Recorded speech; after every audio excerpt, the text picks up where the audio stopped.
During its secret planning stages, D-Day, which began the liberation of Western Europe 80 years ago today, was called Operation Neptune. Incidentally, today's heroes for freedom, the Ukrainians, have a Neptune class of cruise missiles, which they've used in defense against the modern-day tyrants from Russia. And so while world leaders and centenarian heroes and veterans gathered at the Normandy beaches today, Ukraine, whose symbol is indeed the Trident, which is also the symbol of the god Neptune, has had yet another seaborne success. Ukrainians have destroyed yet another Russian ship. And yesterday, a WGN listener wrote in to recommend what seemed to be a very thoughtful geostrategic intelligence briefing newsletter for which people pay X amount of dollars a month. And we take a look at that particular newsletter because it's full of absolutely false things about Ukraine. So this is my report today on Chicago's WGN Radio. I'm Joe Lindsley, reporting every single weekday from Ukraine, live on Chicago's WGN Radio. And here's our show today with host Bob Sirott. We take you to Ukraine and Joseph Lindsley, and I'm sure D-Day is on the minds of people there. Joseph, good morning to you. Good afternoon where you are. Bob, good afternoon from LVIV. And yes, in many ways, D-Day is on the minds of people here. I know several great American volunteers who've spent a lot of time in Ukraine who are there now in France for the commemorative ceremonies. It's also very much in the minds of many people throughout Europe, recalling, all the great effort it took on June 6, 1944, to really begin this turning point, the largest seaborne invasion in history, and this turning point against the Nazis in World War II. And, many people make the point, had stronger actions been taken, say in Czechoslovakia in 1938, had people stood up to Hitler, had other European nations stood up to the Nazis, had people in Germany stood up to the Nazis, you would not have needed this massive operation. And so this is, it's a refrain that people who support Ukraine and Ukrainians are saying, let's not let it get to this point again, even though it seems that we are sort of moving in that direction. But even so, despite that, this is the alternative history that it can be hard to see.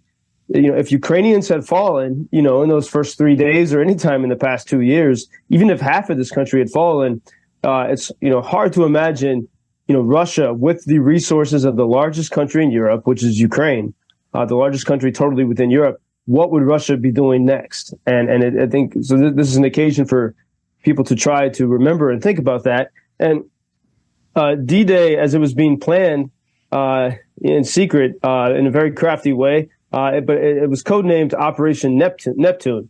And I was thinking of that today because Ukraine has a Neptune class of cruise missiles that they've used to destroy many Russian ships, including Russia's the flagship of Russia's Black Sea Fleet in 2022. These Neptune cruise missiles, and they've also been using them to attempt to hit Russian places on Russian soil, like oil refineries and other places. But it's an occasion to note that in the past 24 hours, we have yet to get more news of Ukrainians using their sea drones to take out yet another Russian ship. This is not a major one; it was a tugboat. But we're seeing, pretty much every week we have this news that Ukrainians are using either their sea drones or Neptune missiles, or sometimes ATACMS now from the U.S. to pick apart Russia's Black Sea Fleet. And I think if you're a sailor in a Russian ship in the Black Sea, it's got to be a pretty frightful experience seeing Ukraine's week by week success rate. And one thing that every time we see these stories and headlines about what Ukraine takes out yet another Russian ship, it's often reported about how many fatalities or injuries there might be aboard the ship on the Russian side. But one part of that story that's never told is, well, many of these ships, especially the ones that launched missiles, have contributed to the destruction and death and injuries of thousands of Ukrainians. And that part of the story doesn't get missed. I'm sorry, that part of the story does get missed. Mm-hmm. But we have this. But yet again, the day of commemoration of Operation Neptune, we have Ukrainians, with the symbol of Ukraine is the Trident, is sort of the symbol of Neptune, the Greek god. And we have yet again more Ukrainian success using sea drones this time to pick off another Russian ship in the Black Sea. I was reading about Ukraine using U.S.-made missiles to strike in Russian territory this week, countering that Russian offensive in the Kharkiv region that appears to have stalled. So we're not hearing a lot about this, but is this now the Biden administration change in policy taking effect there? I mean, indeed. I mean, it's a as Ukrainians would say, malu po malu, little by little. I think it's a testing of what can be done, because Ukraine is still shackled in many ways. It was last week that the White House gave permission for Ukraine to hit in a very narrow area, just really across the border from Kharkiv city and Kharkiv region, and only using certain types of weapons. So they can use the HIMARS, but they can't use the more precise and more effective ATACMS. That permission still has not been given. But still, even with this little permission that was given, Russia, is reacting, as they tend to do, of course. With the announcing Russian naval exercises in the Caribbean Sea, always trying to say, hey, if you're going to fight back, we're going to go nuclear, we're going to go crazy. You better watch out. But what we've seen in practice the past few days, just beyond the rhetoric, is Kharkiv is actually becoming safer.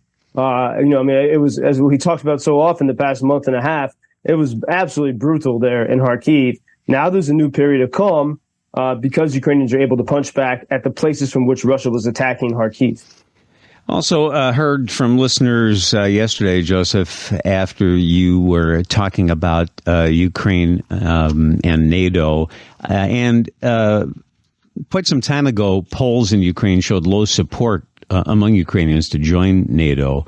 And you didn't hear about it then after that. Have things changed as far as the citizens of Ukraine and how they feel about NATO now that the war is on?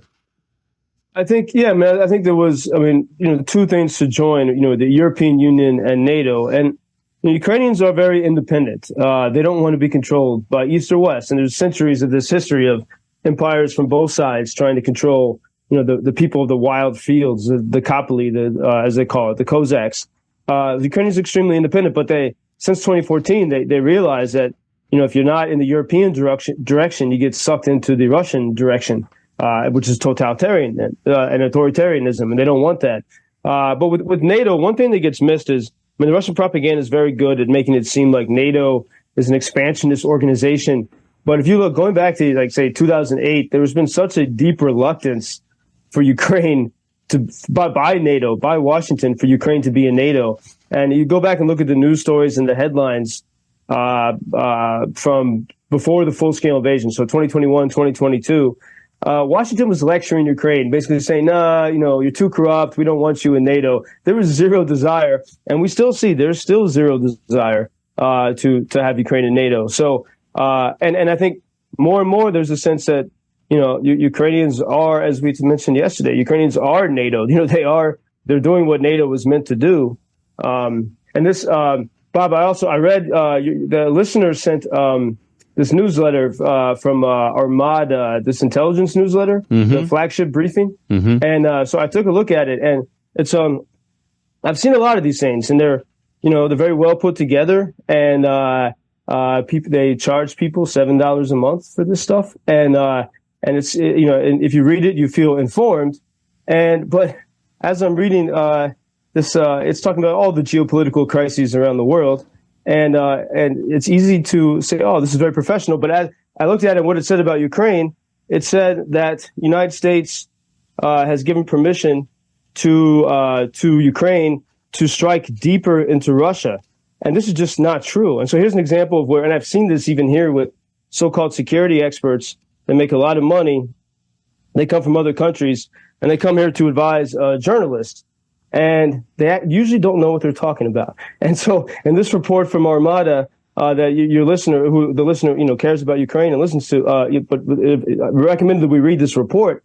It says that the U.S. has given permission to Ukraine to hit targets deeper in Russia. And that's just not accurate, because the U.S. has given permission to Ukraine to only hit in a very shallow area in Russia. And this report makes it seem like that the permission was already there, and now there's a new permission to go further into Russia, and that's not true. If anything, that's probably Russian propaganda or just lazy reporting. So it's really important to be careful about these things, and certainly not to pay people $7 a month or any money for false intelligence. So I think you might, I mean, for our conversations here, I think for free, people might get, listen to the advertisements here, patronize the advertisers of WGN, and you'll get better intelligence from this program, Bob.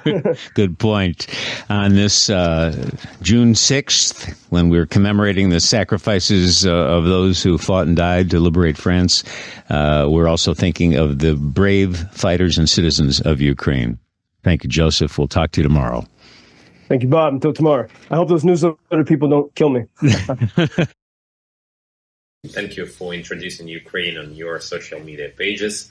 That's very important that much more people can get more information about the situation here and how everybody can help Ukraine to stay stronger and to save all the world. Что он сказал? Well, which side are you on? На чьей ты стороне? Come on now. Oh, which side are you on? На чьей ты стороне? Ебать.